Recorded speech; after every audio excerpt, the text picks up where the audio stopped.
Ayman Khan here for Seconds Out with promoter Dmitry Salita in London, fresh off the flight, a couple of naps as well to Dimitry Jerrell Miller in a big fight against Daniel Dubois. First of all, how are you doing, sir? I'm doing great. Always excited and happy to be in England for a big fight. There's nothing like a big fight atmosphere in the UK. The press comes out, the fan comes out, and this is such a special event. I'm looking in the back, seeing that incredible poster, and seeing all the fighters, some of the fighters that I worked with, is really incredible. And I feel very blessed by this opportunity. I look forward to a big night, December 23rd, and also a big night tonight with the press conferences. I think it's going to be very exciting. When you're planning for a big opponent for Jerrell, how did you come to the decision to land on Daniel Dubois as that opponent? Well, we've been working towards landing a significant name for Jarrell for a while, and it's been absolutely my mission to make sure that he has a fight on the stage, on a big stage, to be able to redeem himself and show that he is one of the best heavyweights in the world. And working every day and kind of sipping through different opportunities, this came up, and we worked through it, and fairly in a short period of time, we were able to make it happen. One of the reasons why this is such a great card is because so many different promoters are coming together to work to make the biggest and the best fights. And that is absolutely fantastic. And that is what the sport needs for it to grow and to leaps and bounds, especially in today's day and age. In America, HBO left boxing a couple of years ago. Now Showtime left boxing. So I believe it's a signal for us, the people in the boxing business, to work together to make the biggest and the best fights. And it's really incredible that folks from Riyadh, Saudi Arabia, came together with this vision and put on this incredible show. As a boxing fan, I'm very excited to watch every one of these fights. You talk about Jerrell redeeming himself. A lot of people will criticise Jerrell being in the back of the ring at all. What can you say to those people who maybe don't want to see Jerrell back in the ring in a big time fight? Listen to DMX. That's the song.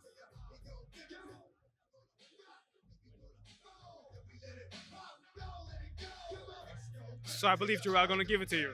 I believe Jarrell got the skills.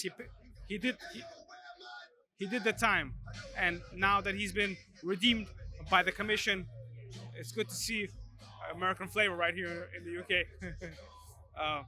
So Jarrell did his time, and now he should be given the opportunity to work, to perform, to fight the best. And this is an absolutely incredible opportunity for him to redeem himself, to show that he belongs with the best in the world. Daniel Dubois is no easy fight, but I believe it's one that Jarrell wins in a very spectacular fashion, and then puts himself in there with names like Anthony Joshua. What a fight that would be. Tyson Fury, Usyk, Deontay, Wallen, and all the other top guys. Jarrell being from New York City, from the United States, with his personality, with his desire to be the best, to talk the talk, and hopefully to walk the walk. With December 23rd being the first big step, I believe that he's going to add a lot to the division and to boxing. And some like him, some don't like him, but even the ones that don't like him with a passion. And that makes him want to watch. And that's part of the personalities of boxing. We've got a press conference here which has seen a lot of big heads on the table, a lot of key movers and shakers. Oscar De La Hoya put out a tweet and said, we need all these round the round table. You accepted the offer and said this is great for sport and moving it forward. Frank Warren, Eddie Hearn need to join that table too, Bob Arum, etc., etc. But you've taken your seat. Do you think we'll see that moving forward? Well, we have to all, like Michael Jackson says in his song, look in the man in the mirror. So we all have to start doing our part, and I believe that this event is a great step in that direction, as so many different promoters working together. Throughout my career, when I've had the opportunity, I work with every significant and kind of every size promoter in the business, and I believe it's important to put your feelings and differences aside sometimes and make the biggest and the best fights for the fighters and for the fans. And for the sport to grow, big fights have to be made, and the fighters need to benefit by fighting people from different worlds, so to say, from different companies, and the hype, the attention, all the intensity of a big fight needs to build up, and people from different neighborhoods, so to say, need to compete with one another for the sport to grow and for the fans to get engaged at an ultimate level. Moving ahead to the big fights, you got Wilder versus Parker, a fight that no one really expected. Maybe wanted to see Wilder and AJ get into the mix in the ring. But what do you think of Wilder and Parker? Do you feel like Wilder has the edge here with the power? I think he has the edge with the power, but I believe that Parker is a sturdy, experienced guy. He has a great corner with Andy Lee and has been training and doing a great job. So I believe it's not an easy fight for him, but a significant step and a very interesting one. Deontay Wilder with Malik Scott, who I believe deserves a lot of credit for resurrecting Deontay Wilder and making him sharp again in his third fight with Tyson Fury, and his last fight.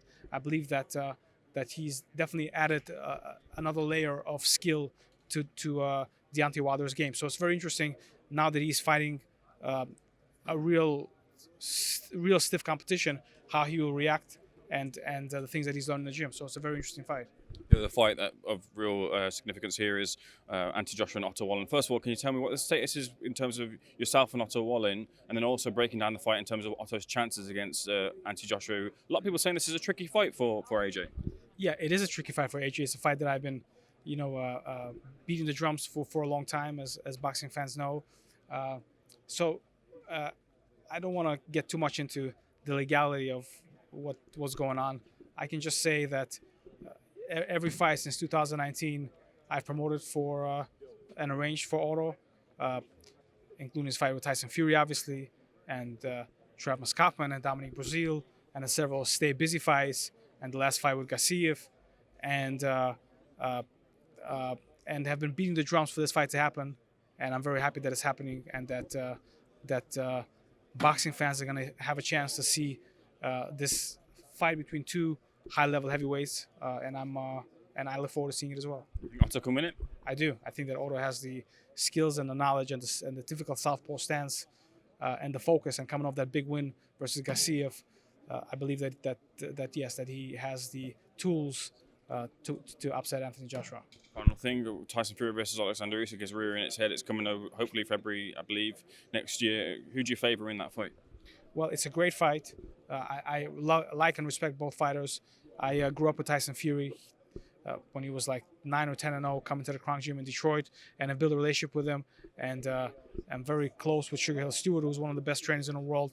So I believe Sugar and Tyson, when focused and ready for a big fight, is as close to unbeatable as you can get. So I would have to give an edge to Tyson Fury in that one. But a great fight, and obviously, Alexander Usyk cannot be underestimated. But I have to give the nod to Tyson Fury. Just final one, Dimitri. If you're a matchmaker for Francis Ngannou now, who's really catapulted himself, who would you put him in against? Well, I really believe that Francis Ngannou, instead of fighting the super fights and just collecting the big paydays, I believe that it would be wise for him to fight some gatekeepers, guys like Chisora or Dillian White, had he been, if he's kind of not suspended and drug free, guys like that. I believe that he showed obviously a lot of skill, a lot of power.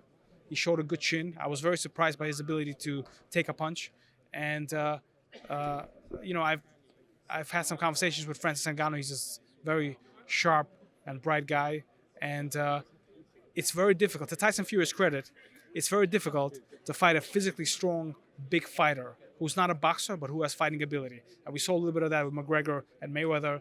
And again, I think that Ngannou did a great job and solidified himself as a big name in the heavyweight division with one fight. Dimitri, pleasure's all mine. Enjoy taking your seat at the press conference. Thanks for checking us out.